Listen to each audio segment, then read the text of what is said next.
Avons-nous déjà réfléchi à ce que Dieu est capable d'accomplir à travers la personne la plus fragile, dans les moments les plus sombres? Avons-nous oublié ce Dieu qui transforme les gens caches en guerriers et les impossibilités en victoire? Le livre des Juges dépeint l'une des périodes les plus troubleuses de l'histoire d'Israël. Les Écritures montrent un peuple pris au piège dans un cycle constant, obéissance, rébellion, oppression et cris de zèbre de libération. Une époque marquée par l'instabilité, la peur et un déclin spirituel sans fin dans ce scénario de chaos. Dieu appelle un homme qui se cachait dans un pressoir, quelqu'un qui se considérait comme le plus petit de sa famille, un homme qui n'imaginerait jamais être un leader. Son nom était Gédéon. C'est son histoire, un récit sur la peur, la foi, l'échec et par-dessus tout, un Dieu qui travaille à travers des vaisseaux improbables pour révéler son pouvoir incomparable. Parcourons attentivement et respectueusement les chapitres 6 à 8 de Juges et observons comment le Seigneur transforme un homme ordinaire en un instrument aux objectifs extraordinaires. Si ces mots touchent votre cœur, prenez un moment pour répondre. Partagez ce récit avec quelqu'un qui a besoin de courage aujourd'hui. Regardez davantage de réflexions bassises sur les Écritures et dans les commentaires, tapez 77 comme un simple acte pour déclarer que vous choisissez la foi plutôt que la peur. L'histoire d'Israël dans Juges 6 commence dans l'obscurité et les conséquences de ses choix. Le peuple avait fait ce qui était mal aux yeux de l'Éternel, et pendant cette longue année, il le livra entre les mains des Madianites. Ce langage n'est pas fortuit. Leur souffrance était le résultat direct de leur détournement du Dieu qui les avait libres d'Égypte. Pendant ces temps, Madian les domina. Le texte décrit les ennemis comme une invasion de sauterelles, image d'une destruction écrasante et implacable. Ils ont dévastent les terres, consument les récoltes, volent les troupeaux et laissent les gens sans ressources et sans dignité. Une nation autrefois prospère est désormais réduite à la pauvreté. Les gens qui avaient vécu en toute confiance sous Josué se recroquillaient désormais de peur, se cachant dans les crevasses des montagnes, les grottes et les forteresses. Israël respirait, mais ne vivait pas vraiment. C'est dans ce climat de peur et de pénurie que le récit biblique se concentre sur un homme, Gédéon. On ne le retrouve pas sur un champ de bataille, ni en position de force, mais plutôt dans un pressoir. Il tricotait le bleu dans un espace restreint et cache, faisant en secret ce qui devait se faire en plein air, sur une aire de battage. Le pressoir devient un symbole de l'humiliation d'Israël. Le peuple de Dieu se retrouvait désormais contraint de survivre dans l'ombre, essayant de protéger le peu qui restait. Et c'est précisément dans ce lieu improbable qu'apparaît l'ange du Seigneur et le salue avec des paroles surprenantes. Le Seigneur est avec toi, vaillant guerrier. Pour Gédéon, ces mots n'avaient aucun sens. Il ne se sentait pas courageux, et encore moins guerrier. Il était cache, travaillant en silence, évitant d'attirer l'attention. Mais Dieu ne parle pas en fonction de qui est Gédéon, mais plutôt de ce qu'il a l'intention de faire à travers lui. La réaction immédiate de Gédéon est sincère. Si le Seigneur est avec nous, pourquoi tout cela nous est-il arrivé? Il exprime la question que se pose tout croyant souffrant. Si Dieu est preuve, comment pouvons-nous comprendre la douleur, la perte et l'abandon apparent? Gédéon rappelle les grandes actions de Dieu dans le passé et les contrastes avec sa réalité actuelle. Mais maintenant, le Seigneur nous a abandonnés et nous a livrés entre les mains de Madian. Dieu ne répond pas par des explications. Il répond par un appel. Partez avec la force que vous avez et de livrer Israël des mains de Madian. Ne suis-je pas celui qui vous envoie? Au lieu de résoudre tous les doutes, Dieu confie à Gédéon une mission et l'ancre dans sa propre autorité. Gédéon expose alors son insuffisance. Mon clan est le plus faible de Manasse, et je suis le plus petit de ma famille. Il s'évalue selon les normes humaines et ne trouve rien d'impressionnant. La réponse de Dieu est simple et décisive. Je serai avec vous et vous vaincrez tous les Madianites. Dieu commence là où Gédéon est faible. Le tournant n'est pas dans la force de l'homme, mais dans la présence du Seigneur à une époque de souffrance nationale et de peur personnelle. La promesse « Je serai avec vous » devient le fondement de l'appel de Gédéon et le début de la libération d'Israël. Après avoir entendu l'appel divin, Gédéon avance hardiment. Il tremble. Le texte révèle clairement son cœur. Il demande un signe pour confirmer que c'est bien le Seigneur qui lui parle. Ce n'était pas une preuve d'arrogance, mais une recherche de sécurité au milieu de sa fragilité. Gédéon prépare une offrande, un chevreau, des pains sans levain et une portion de farine, et la dépose sur un rocher en suivant les instructions de l'ange. Puis, dans un moment qui unit la petite foi de Gédéon à la grande puissance de Dieu, l'ange touche l'offrande avec la pointe de son bâton. Un feu jaillit du rocher, consumant la viande et le pain. Le signe est sans équivoque. Le Dieu d'Abraham, d'Isaac et de Jacob était là, agissant et parlant. Ce n'est qu'à ce moment-là que Gédéon comprit pleinement qui il avait rencontre. Le texte rapporte son cri. « Ah Seigneur Dieu, j'ai vu l'ange du Seigneur face à face. » Il craint que cette rencontre ne signifie sa mort, faisant écho à la croyance commune selon laquelle personne ne peut voir Dieu et rester en vie. Sa réaction est celle d'une véritable terreur face à la sainte. Mais la réponse de Dieu n'est pas une réponse de colère, mais une réponse de réconfort, paix. N'aie pas peur, tu ne mourras pas. Au milieu de la peur de Gédéon, Dieu parle de paix et préserve sa vie. Gédéon répond en y construisant un autel et l'appelle le Seigneur est la paix, marquant l'endroit où la peur rencontre la promesse de tranquillité. Cependant, l'appel à la vie de Gédéon ne pouvait pas se limiter à des signes privés et à un confort personnel. Cette même nuit, le Seigneur lui donne un ordre concret. Il doit prendre le taureau de son père, démolir l'autel de Baal, qui appartenait à sa famille, couper le poteau sacré à côte, et construire un autel digne du Seigneur au sommet de la montagne. C'était une confrontation directe avec l'idolâtrie dans sa propre maison et dans sa communauté. Gédéon s'y conforme, mais le texte montre honnêtement comment il le fait. Parce qu'il avait peur de sa famille et des hommes de la ville, il a fait la nuit plutôt que le jour. Son courage n'était pas encore public ni bruyant. Pourtant, les Écritures appellent cela l'obéissance. Même s'il tremblait, il fit ce que Dieu lui ordonnait lorsque la ville découvre ce qui s'y passe. Elle exige la mort de Gédéon. L'autel de Baal fut détruit, le poteau sacre de Moloch, et un nouvel autel dédié au Seigneur prit sa place. Dans ce moment de tension, le peur de Gédéon, Josh, surprend tout le monde avec ses propos. Il interroge la foule. Défendrez-vous Baal? Le sauverez-vous? Si Baal est vraiment un dieu, qu'il se défende quand quelqu'un détruit son autel. Avec cela, le conflit est inverse. Gédéon reçoit un nouveau nom, Jerubbaal, qui signifie que Baal lutte contre lui. Le nom lui-même devient un témoignage. Gédéon commence dans la peur, demandant des signes et agissant dans l'ombre. Mais grâce à un acte d'obéissance coûteux, il était désormais connu comme l'homme qui affrontait Baal. Le courage dans ce chapitre n'est pas près fini. Elle se construit étape par étape, sous la pression de la peur, soutenue par Dieu qui dit « Paix, n'ayez pas peur ». À partir de Juge 6h36, le récit ralentit et plonge dans un moment de profonde intimité peut l'attribuer à la force humaine ou à la ruse militaire. La stratégie n'est pas une attaque frontale, mais un acte soigneusement orchestre pour révéler la puissance de Dieu. La nuit tombée, les 300 hommes se positionnent autour du camp madianite. Au moment convenu, ils brisent les jarres d'eau, dévoilent les torches, sonnent des trompettes et crient. Et puis pour le Seigneur, et pour Gédéon. Le son soudain, la lumière soudaine, et les clameurs résonnant de tous côtés créent l'illusion d'une immense armée. Les Madianites, déjà effrayés par le rêve qu'ils avaient interprété, sont pris de panique. Au milieu de la confusion, Dieu les monte les uns contre les autres, et le camp tout entier tombe dans le désarroi. Ceux qui ne sont pas eux-mêmes tués par elle et puis s'enfuient des esprits. Poursuivi par Gédéon et ses hommes, la victoire ne vient pas par la force des armes, mais par l'intervention divine. Les 300 ne combattent pas au sens traditionnel du terme.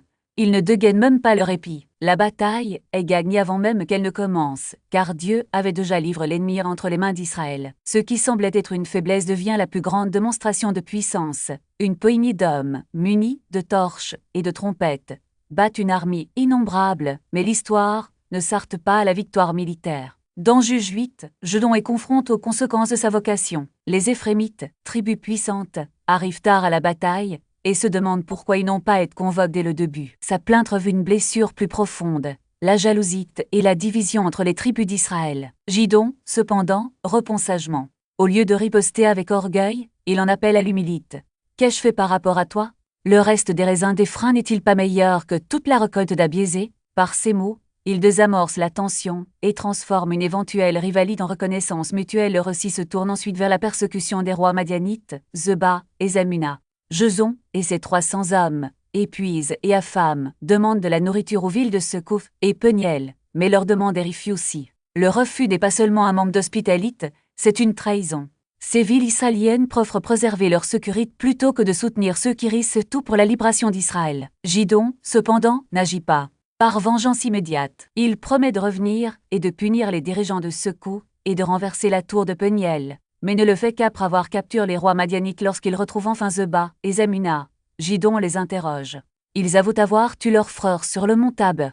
En entendant cela, Gédéon ordonne à son fils Jeder de les exécuter, mais le jeune homme, encore inexprimante, hésite. Alors Gédéon lui-même prend l'épée et les tue. La scène est brutale, mais elle révèle quelque chose sur la nature du leadership. Gédéon ne dégue pas sa responsabilité. Il assume le poids du jugement, même lorsque cela requiert de la force physique. Cependant, le chapitre 8 montre également le début d'un déclin. Gédéon refuse la demande des Israélites de les gouverner en tant que roi, en disant « L'Éternel régnera sur vous ». Sa réponse semble noble, mais peu de temps après, il demande de l'or et des bijoux provenant du butin de la bataille. Avec cet or, il fabrique un éphod, un objet de culte, et le place dans sa ville, Ophra. Ce qui commence comme un symbole de gratitude se transforme en un lien d'idolâtrie. Le peuple d'Israël, qui ne devrait adorer que Dieu, commence à se prosterner devant l'éphod, et cela devient un piège pour Gédéon et sa famille. L'ironie est douloureuse. L'homme qui a démoli l'autel de Baal, qui a entendu la voix de Dieu et remporte une victoire impossible, termine sa vie en laissant un héritage d'idolâtrie. Gédéon, Kita, commence avec peur, et Inscurite expérimente la puissance de Dieu d'une manière extraordinaire, mais il n'a pas pu maintenir cette dépendance jusqu'à la fin. Son histoire ne parle pas seulement de courage ou de foi inébranlable, elle parle aussi de la fragilité humaine et de la miséricorde d'un Dieu qui continue à œuvrer, même lorsque ses serviteurs trébuchent. Le livre des Juges ne romantise pas ses héros. Gédéon n'est pas un mode parfait, mais un portrait honnête de la façon dont la foi se construit et parfois se défait. Sa vie nous rappelle que l'obéissance n'est pas un acte ponctuel, mais un cheminement quotidien, et surtout, que Dieu ne nous abandonne pas, même lorsque notre foi vacille. Toute votre fragilité, il peut utiliser n'importe lequel d'entre nous. L'histoire de Gédéon ne se termine pas par une leçon de passement, mais par une invitation à la réflexion. Jusqu'où va notre confiance lorsque Dieu nous demande l'impossible? La bataille contre Madian n'a pas été gagnée par la force humaine, mais par la volonté d'Obert, même lorsque le plan semblait absurde. 300 hommes, des torches cachées dans des cruches, des trompettes et un cri, telle était la stratégie divine. Il n'y avait pas de logique militaire, juste la certitude que, lorsque Dieu l'ordonnait, même l'improbable devenait possible. La leçon ne porte pas sur la taille de notre foi, mais sur la direction dans laquelle nous la dirigeons. L'épisode des villes de secours et Penuel révèle un autre aspect du voyage de Gédéon, la fatigue de la foi. Après des jours de poursuite, ces hommes épuisés demandent du pain, et la réponse est un silence cruel. Vous n'avez pas encore capturé les rois de Madian, se moque-t-il. Le rejet fait mal parce qu'il vient de quelqu'un qui devrait être un allié. Gédéon, cependant, ne s'arrête pas. Il avance, bat les derniers ennemis, et revient ensuite seulement pour accomplir ce qu'il a promis. Discipline pour Sukkot, destruction pour Penuel. Ici, la justice n'est pas une vengeance, mais le rétablissement de l'ordre. Dieu ne tolère pas l'indifférence de ceux qui devraient soutenir son peuple. La capture de Zeba et Zalmunna met en lumière une dimension encore plus intime de l'histoire. Ces rois avaient tué les frères de Gédéon sur le mont Tab. Lorsque Gédéon les confronte, la question n'est pas seulement de victoire, mais aussi de chagrin. « Est-ce que ce sont ces hommes que vous avez tués ?» demande-t-il à son fils En, qui refuse de les exécuter. La responsabilité incombe alors à Gédéon. Il n'y a pas de séparation entre le lead et l'homme blesse. La justice, en ce moment, est personnelle et collective. Un rappel que les combats de Dieu traversent souvent nos douleurs les plus profondes. Le dénouement politique de cette histoire est l'un des plus révélateurs. Lorsque les Israélites offrent le trône à Gédéon, « Régnez sur nous, toi, ton fils et ton petit-fils », il refuse avec une phrase qui devrait résonner à jamais. « Je ne régnerai pas sur toi, et mon fils ne régnera pas non plus. L'Éternel régnera sur toi. » C'est une déclaration de foi, mais aussi un signe avant-coureur de tragédie. Car dans le même souffle, Gédéon demande de l'or sur le butin et fabrique un éphod, un objet qui devrait être un mémorial de la victoire de Dieu, mais qui devient un piège. Israël se prostitue devant lui, et Gédéon lui-même tombe dans le piège qu'il tentait d'éviter. Voici le paradoxe. L'homme qui arrache de la couronne, sans s'en rendre compte, construit une idole. Le dirigeant qui enseigne à Israël à dépendre de Dieu finit par créer un nouveau lieu de culte. La paix qui s'ensuit pendant 40 ans est réelle, mais superficielle. Sous la surface, les fissures s'élargissent déjà.